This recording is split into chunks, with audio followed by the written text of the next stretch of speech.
ที่มาพบแล้วคุ้นเคยต่อกัน ใจเรามีสัมพันธ์ต่างรู้รักนั้นให้ใครบังเอิ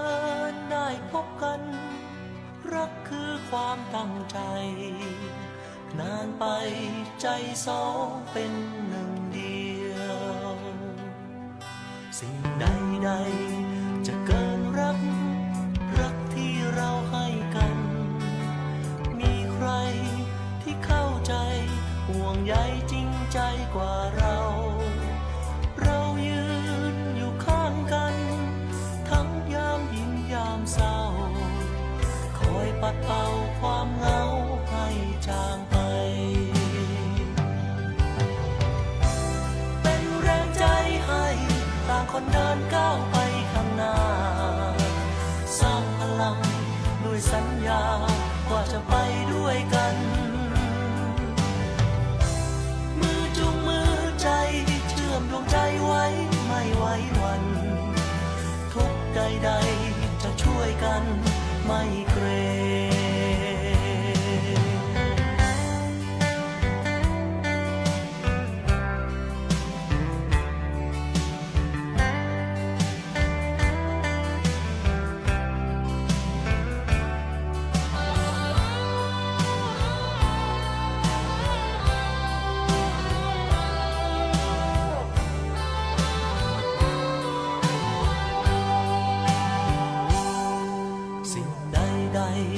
จะเกินรักที่เราให้กันมีใครที่เข้าใจห่วงใยจริงใจกว่าเรายืนอยู่ข้างกันทั้งยามยิ้มยามเศร้าคอยปัดเป่าความเหงาให้จางไปเป็นแรงใจให้ต่างคนเดินก้าวไปข้างหน้า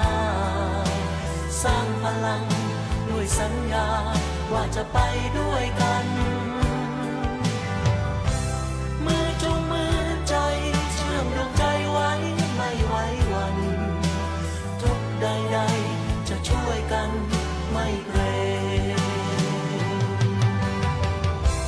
เป็นแรงใจให้ต่างคนเดินก้าวไปข้างหน้าสร้างพลังด้วยสัญญา